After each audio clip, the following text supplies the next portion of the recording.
Hello all! ఈ వీడియోలో 'the legend of zoo' movie review అయితే తెలుసుకుందాం. ఇదైతే 2019 మూవీ రీసెంట్‌గానే ఆన్‌లైన్‌లోకి తెలుగు డబ్బింగ్‌తో పాటు అవైలబుల్‌గా వచ్చింది. అండ్ మూవీ రన్ టైమ్ వచ్చేసి 1 అవర్ 31 మినిట్స్ అయితే ఉంటుంది. స్టోరీ ప్లాట్‌లోకెళ్ళిపోయే ముందు వన్ థింగ్ భయ్యా, ఇది ఒక సీక్వెల్ మూవీ అనమాట. 2018లో వచ్చిన 'ది లెజెండ్ ఆఫ్ జూ'కి ఈ 2019 మూవీ 'లెజెండ్ ఆఫ్ 2' సీక్వెల్ అనమాట. సో, ఇది అర్థం అవ్వాలంటే ఖచ్చితంగా మీరు ముందు మూవీ చూసుండాల్సిందే. అది చూస్తేనే మీకు ఒక క్లారిటీ అన్నది ఉంటుంది. లేదంటే అసలు అర్థం కాదు. స్టోరీ ప్లాట్ కూడా సేమ్. పార్ట్ 1 కంప్లీట్ అయిన తర్వాత ఆఫ్టర్ ఈవెంట్స్‌లో మీకు పార్ట్ 2లో చూపించడం అయితే జరుగుద్ది. కొన్ని ఈవెంట్స్ మధ్య జరుగుద్ది భయ్యా. ఒక మెయిన్ కాన్ఫ్లిక్ట్ ఏంటంటే ఒక ట్రైటర్ అయితే వస్తాడు.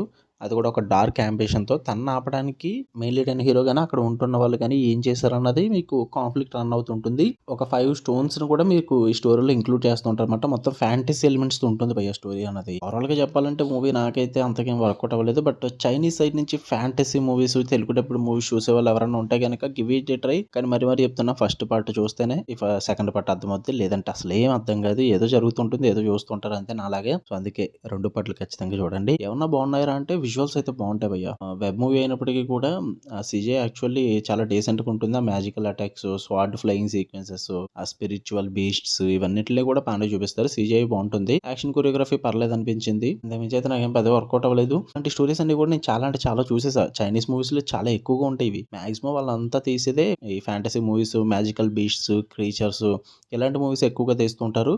సో, చాలా రొటీన్‌గా అనిపించింది. అండ్ అలానే స్టోరీ కూడా మొత్తం ప్రెడిక్టబుల్‌గానే ఉంటుందన్నమాట. ఏదో ఒక గేమ్‌లో ఒక క్వెస్ట్ కంప్లీట్ చేస్తున్నట్టుగా వెళ్తుంటుంది తప్ప అంత సర్ప్రైజెస్, ట్విస్ట్‌లు గట్టా ఏమి వర్కౌట్ అవ్వవు. హీరో కొన్ని ఐటెమ్స్ ఫైండ్ చేస్తూ ఉండాలి విలన్ కన్నా ముందు. దాని తర్వాత ఏం జరుగుద్ది, ట్విస్ట్‌లు, సర్ప్రైజెస్ ఏం వర్కౌట్ అవ్వవు. జస్ట్ సింపుల్‌గా అలా వెళ్ళిపోతూ ఉంటుంది అంతే. మీకు తెలిసిపోతూ ఉంటుంది అంతే. అండ్ కామెడీ కూడా అసలు వర్కౌట్ అవ్వలేదు నాకు. ఇలా కామెడీ అంతా ఏదో సిల్లీగా, ఫోర్స్‌డ్‌గా ఉంటుంది భయ్యా చైనా వాళ్ళది. సో, అందుకే నాకు అంతగా కనెక్ట్ అవ్వలేదు. ఏదో ఎళ్ళిందంతే. చాలా మూడీకే చూసాను నేనైతే. నాకు అసలు వర్కౌట్ అవ్వలేదు. నేనైతే ట్రై చేద్దాం అనుకుంటే ట్రై చేయండి అని చెప్తా. నాకైతే అంత సూపర్బ్ గేమ్ అనిపించలేదు. బట్ పార్ట్ 1 చూసే పార్ట్ 2 చూడండి. లేదంటే ఏం అర్థం కాదు. ఓకే. మీకు కానీ వీడియో నచ్చితే లైక్ చేయండి, షేర్ చేయండి, మీ ఒపీనియన్స్ కూడా కామెంట్ చేయండి. మళ్ళీ నెక్స్ట్ వీడియోలో కలుద్దాం. Until then love you all. By.